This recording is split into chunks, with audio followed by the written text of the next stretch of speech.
Tenía el cuerpo de una diosa, un rostro angelical que enamoraba a cualquiera y regentaba la heladería más famosa de la ciudad. Los vecinos la adoraban, los niños hacían cola en su puerta y todos la veían como la mujer más dulce, bella e incapaz de romper un plato. Pero el ser humano es predecible y las apariencias engañan de forma macabra. Nadie imaginaba el horror que guardaba bajo el suelo. Su nombre real es Estíbaliz Carranza, y detrás de su fachada de timidez y ropa rosa se escondía la mente más fría de Europa. Cansada de las humillaciones de su marido, un buen día decidió que ya no quería discutir más. Esperó el momento perfecto. Mientras él estaba distraído frente a la pantalla, ella se acercó en absoluto silencio. Le puso una pistola en la nuca y apretó el gatillo. Pero lo verdaderamente aterrador fue la limpieza. Descuartizó el cuerpo con la motosierra y escondió los trozos en cubos de helado llenos de cemento. 2 años más tarde le hizo exactamente lo mismo a su nuevo novio por una infidelidad. El sótano de la heladería recibió más cemento. El negocio seguía abierto y la gente tomaba helados, sin saber que abajo había un cementerio congelado, hasta que unos obreros bajaron a picar el suelo. Al romper el cemento, el secreto se derritió y el horror salió a la luz. Para comprender cómo esta joven e indefensa heladera se convirtió en un monstruo de crónica negra, hay que viajar al inicio de su doble vida. Nacida en España, Estíbaliz Carranza se mudó a Austria buscando un futuro mejor. Era una mujer coqueta, obsesionada con encontrar el amor verdadero. Pronto conoció a su primer marido, Holger Holz. Abrieron juntos la heladería, pero lo que parecía un sueño romántico no tardó en convertirse en un infierno.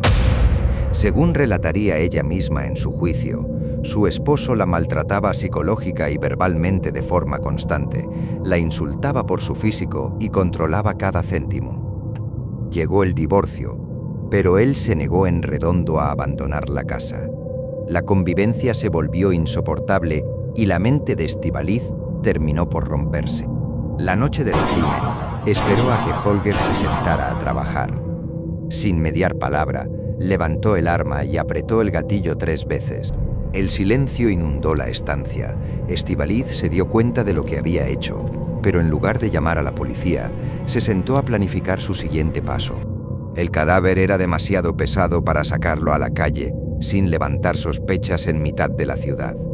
Así que tomó una decisión puramente quirúrgica. Bajó los restos mortales al sótano de la heladería Slekaria. Allí, el fuerte olor a esencias de fresa, vainilla y azúcar se convirtió en su mejor aliado. Al día siguiente, la heladería abrió a su hora de siempre. Estíbaliz servía tarrinas con la misma sonrisa dulce, sabiendo lo que había enterrado bajo sus pies. Meses después, la vida pareció darle una segunda oportunidad. Conoció a Manfred Hinterberger, un apuesto representante de ventas que se convirtió en su novio. Se mudaron juntos y él comenzó a gestionar el negocio. Pero la felicidad duró poco. Estíbaliz empezó a sospechar que Manfred la engañaba y se aprovechaba de ella. La paranoia y los celos enfermizos reactivaron los traumas de su pasado. Una noche, tras una brutal pelea por una supuesta infidelidad, el patrón oscuro regresó. Esperó a que él cayera en un sueño profundo. Se acercó a la cama por el lado izquierdo y a quemarropa le desterrajó varios tiros en la cabeza. El procedimiento ya lo conocía. Volvió a usar la motosierra y el sótano de la heladería Slekaria recibió nuevos paquetes cubiertos de hormigón. Durante un año entero, los cuerpos permanecieron congelados en el olvido, mientras el negocio seguía facturando dinero gracias al carisma de su dueña. Pero en junio de 2011, la suerte se le terminó. Unos albañiles que hacían reformas en el edificio vecino picaron la pared del sótano y descubrieron los extraños cubos. Al ver llegar a las patrullas policiales, Estíbaliz entró en pánico. Salió corriendo por la parte de atrás, tomó un taxi y cruzó la frontera huyendo hacia Italia. Su fuga desesperada terminó en una estación de Bolonia. Lo más impactante es que, Al ser detenida, descubrieron que estaba embarazada de su nueva pareja. Hoy cumple cadena perpetua en una prisión psiquiátrica de Austria. Una historia real que demuestra que los sótanos más oscuros a veces se esconden tras la sonrisa más dulce.